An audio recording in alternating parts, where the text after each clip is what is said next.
I've always wondered why people like so much films, and myself too. And truth be told, I understand that it has a script and it feels like a game. Why are you so tuned in when you're watching something that truly gets you in, right? Why times get so much in the flow? Why you don't feel time, right? In that kind of moments when you're playing your sports and so on and so forth.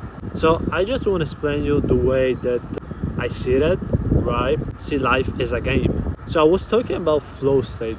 Actually, what actually is flow state, right? And something that I work a lot in a couple of years, and basically is a optimal human experience, right?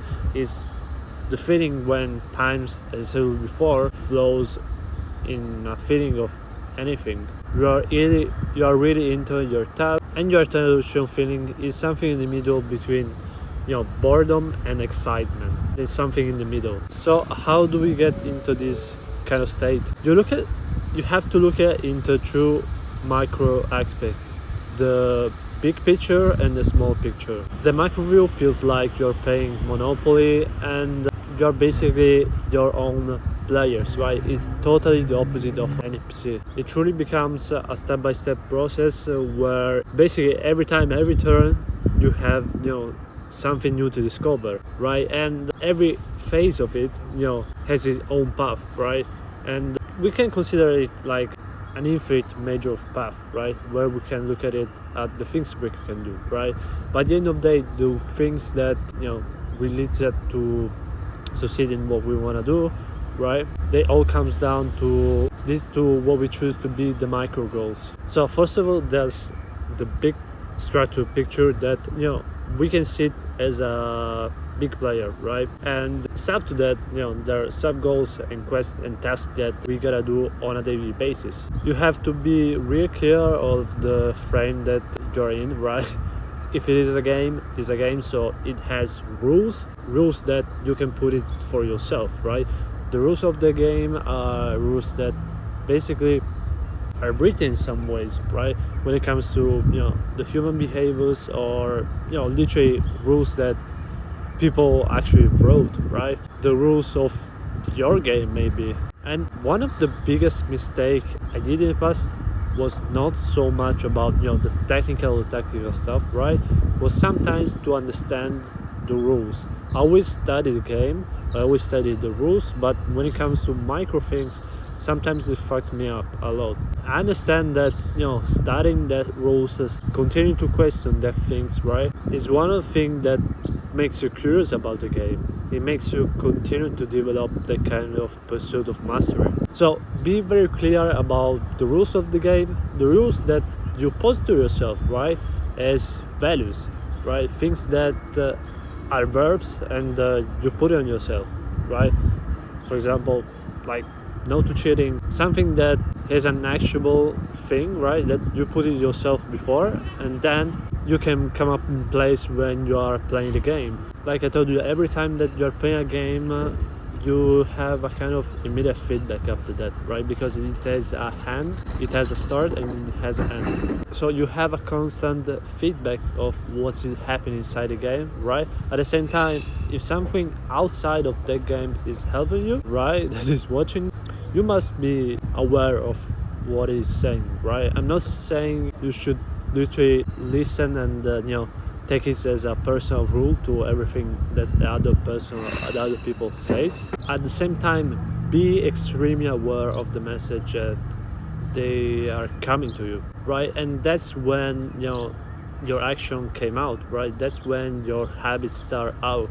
That's when you can play around that, see what are the good habits, the bad habits, the one that gives you majority of the result, the action that gives you the majority of the result. So take it seriously, but at the same time, don't take it as a rule, and accept that you cannot change everything from one day to another, right? You can accept the fact that incremental growth takes time, right? Of course, there are things that will gain you much more result and has a much more effectiveness and efficiency during the time, right? But at the same time, you must understand that you have to go steady and slow. And that's when it comes to the action. I talked before about the flow state, right? It's a state where times comes up and you don't even feel it, right? Because there's always something challenging that you are going against to, right? It doesn't have to be so much difficult, right? The things that you are going to do. At the same time, it doesn't have to, be the same thing that you are used to do and you basically did the weeks before, the day before. There's a sweet spot between the 4% and realistically speaking, sometimes you don't know how much it is it, right? If your action is a little bit harder. And truth be told, I like to play with numbers, right? And that's why, putting myself in a situation where I have to beat a score, I have to beat something, right? Gets you in the flow so instantly. And especially if you're doing a sport in a one-to-one situation, and of course it depends on the kind of personality, but this is something I learned from Michael Jordan. Basically, is put yourself in condition where you actually have to play with your word, right? He used to tell his competitor and the other basketball players that he was going to score 50 points, he was going to dominate that, right, the game. And it wasn't so much to put fears into others, but it was to make himself understand that he has to prove something, right? It doesn't have to be every time. And Michael Jordan has a specific type of personality. Not everyone has that kind of personality, right? And there's nothing wrong with that. Truth be told, is something very extremely difficult to have a personality that is extremely equal. At the same time, it doesn't make sense to replicate all he has done, right? So I take it, right, that 1%. Sometimes it helps me to put myself in that spot, but don't take it as a rule. And as the time passes, right, your skill and the challenge, the ratio increases, right? So as that, the complexity of game will be. And that's why you need to be really you need to be really aware of, self-educating yourself, right? You have to be really paranoid on yourself to stay at that level for a long period of time. If you're keeping the same thing for, let's say, 2 years, what that look like? It will usually tend to fail if you keep the same things for over 2 years, right? So you're gonna be asking, who basically is doing things better than me, right?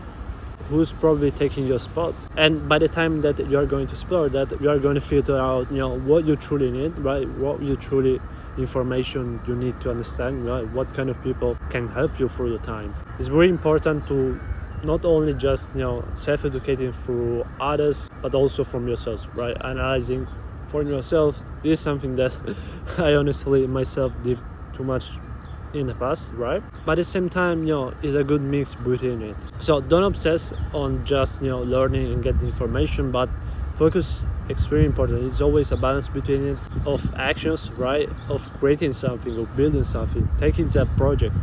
Take it as something that you're developing, right?